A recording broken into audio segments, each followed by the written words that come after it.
Like کریں، subscribe کریں اور بیل آئیکن کو ضرور دبائیں تاکہ آنے والے ویڈیوز اب تک سب سے پہلے پہنچے۔ تو ہمیں یہ سمجھنے کی ضرورت ہے کہ آج ہم میں کے جتنے بھی مسلمان اس فرش گیتی پر زندگی کے لمحات گزار رہے ہیں، دنیا کا کوئی بھی اس وقت کا مسلمان یہ کانفیڈنشلی نہیں کہہ سکتا کہ وہ جنتی ہے، اس لیے کہ جنتی ہونے کے لیے ایمان پر خاتمہ ضروری ہے۔ جب ایمان پر خاتمہ ہو جائے تب یہ تصور کیا جائے گا اور یہ یقین کیا جائے گا کہ یہ بندہ جنتی ہے۔ لیکن اس کے باوجود آج ہم اپنی زندگی کا جائزہ لیں اور اپنی صبح و شام کا جائزہ لیں تو آج ہمارا حال یہ ہے کہ جنت کے سرٹیفکیٹ نہ ملنے کے باوجود، جنت کی بشارتیں ہمارے پاس نہ ہونے کے باوجود، ہمارے اٹھنے والے اقدام، ہماری زندگی گزارنے کے لمحات، ہماری اٹھنے والی ہر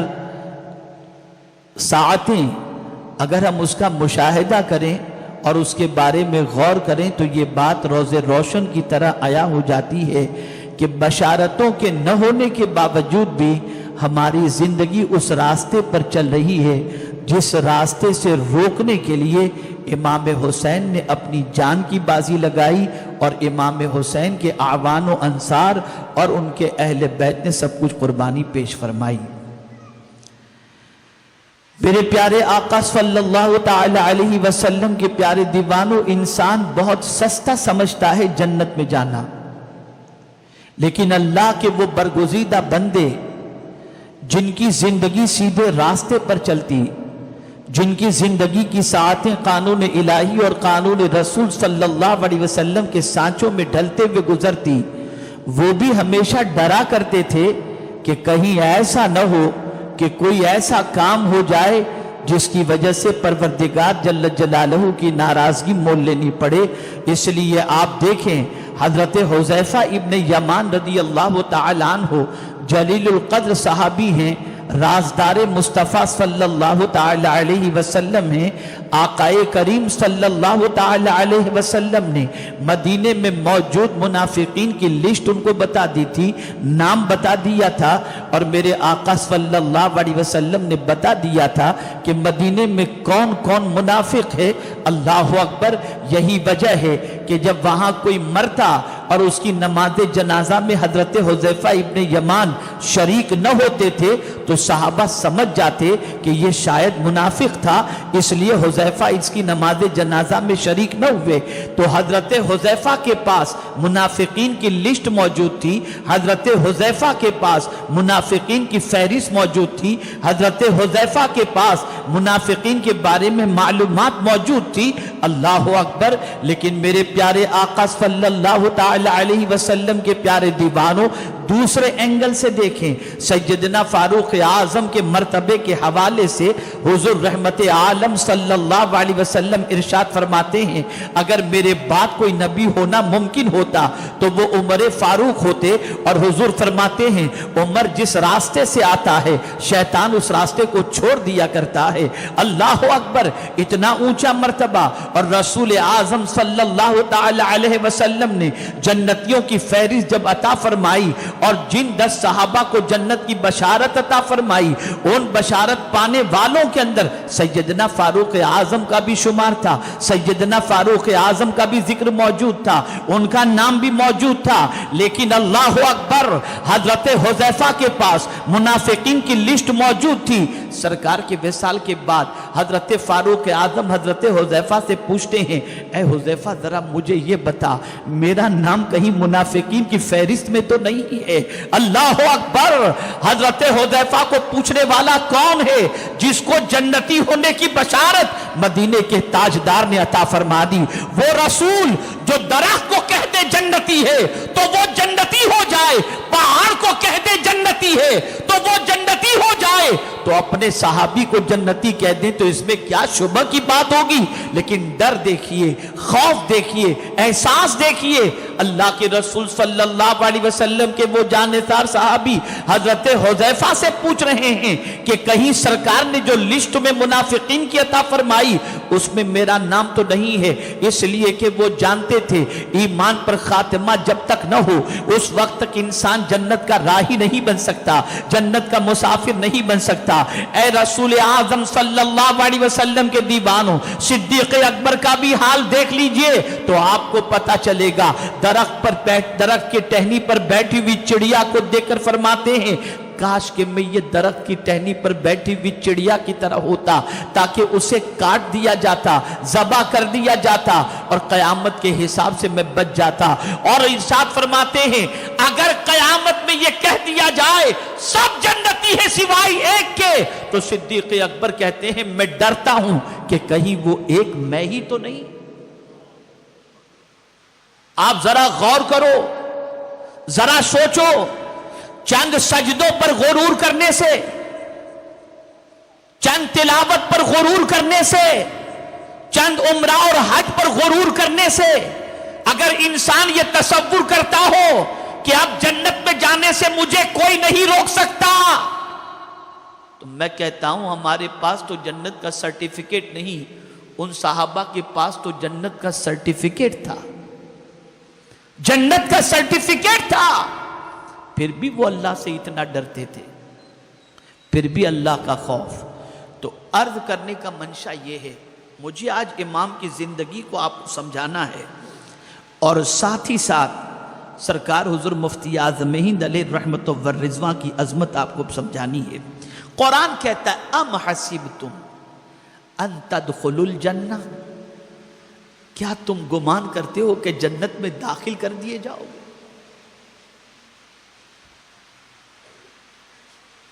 کیا آپ نے یہ سمجھ لیا بہت آسانی سے جنت میں چلے جاؤ گے؟ اتنا آسان نہیں ہے جنت میں جانا۔ جنت میں جانے کے لیے مصائب سے گزرنا پڑتا ہے، امتحان سے گزرنا پڑتا ہے، آزمائش کے مرحلوں سے گزرنا پڑتا ہے۔ قرآن کہتا ہے اللہ اکبر وَلَمَّا يَأْتِكُمْ مَثَلُ الَّذِينَ خَلَوْا مِنْ قَبْلِكُمْ مَسَّتْهُمُ الْبَأْسَاءُ وَالضَّرَّاءُ وَزُلْزِلُوا، ابھی تک تمہارے پاس نہیں آیا ان کی طرح جو پہلے جو گزر چکے، اتنی مصیبت تمہارے اوپر نہیں آئی، اتنی پریشانیاں تمہارے اوپر نہیں آئیں، اتنی آزمائشوں سے تمہیں نہیں گزرنا پڑا۔ تم کیا سمجھتے ہو کہ جنت میں یوں ہی چلے جاؤ گے؟ آج لوگ کہتے ہیں 40 دن کا چلہ لگاؤ اور جنت میں داخل ہو جاؤ۔ میں پوچھنا چاہتا ہوں امام حسین کو صرف سرکار نے جنتی نہیں فرمایا تھا، نوجوانان جنت کا سردار فرمایا تھا۔ اتنا بڑا ٹائٹل، اتنا بڑا لقب، لیکن اس کے باوجود امام حسین رضی اللہ المولا تبارک و تعالی عنہ قرآن کی اس آیت کو اپنی نگاہوں کے سامنے رکھے ہوئے تھے کہ جنت میں جانا آسان نہیں ہے، جنت کی ڈگری پانا آسان نہیں ہے، جنت کے مقام و مرتبے کو پانا آسان نہیں ہے۔ اللہ اکبر، امام حسین نبی نہیں تھے، امام حسین رسول نہیں تھے، لیکن میرے پیارے آقا صلی اللہ تعالی علیہ وسلم کے پیارے دیوانوں، قرآن کہتا ہے کہ ان سے پہلے جن لوگوں کو آزمایا گیا ان آزمائے ہووں کے اندر کون ہے آپ جانتے ہیں؟ مَسَّتُمُ الْبَأْسَاءُ وَالضَّرَّاءُ وَزُلْزِلُوا، اور ہلا دیا گیا۔ یاد رکھیں یہ جو بات عرض کرنے جا رہا ہوں غور سے سنیے گا، آدمی اپنی جگہ سے جب دین پر ثابت قدم رہتے ہوئے، استقامت فی الدین کا مظاہرہ کرتے ہوئے، اللہ کے رسول کے قانون پر عمل کرتے ہوئے، اللہ کی اطاعت کرتے ہوئے، ثابت قدمی کا مظاہرہ کرتے ہوئے، عقیدے پر قائم رہتے ہوئے، سنت نبوی پر قائم رہتے ہوئے، اپنی جگہ پر وہ جب خود جم جاتا ہے اور وہ اپنی جگہ سے ہلتا نہیں ہے، تو زمین ہلا دی جاتی ہے کہ اب تو گرے گا، اس لیے زمین ہلا دی گئی۔ وَزُلْزِلُوا، دیکھیں اب تو گریں گے، لیکن قربان جائیے قرآن کہتا ہے وَزُلْزِلُوا حَتَّى يَقُولَ الرَّسُولُ، یہاں تک کہ اس زمانے کے رسول نے کہا وَالَّذِينَ آمَنُوا مَعَهُ، اور ان کے ساتھ جو ایمان والے تھے انہوں نے کہا مَتَى نَصْرُ اللَّهِ، اے میرے پروردگار تیری مدد کب آئے گی؟ تو میرے قریب نے فرمایا گھبراؤ نہیں، الا ان نصر اللہ قریب، آگاہ ہو جاؤ میری مدد تو بہت قریب ہے۔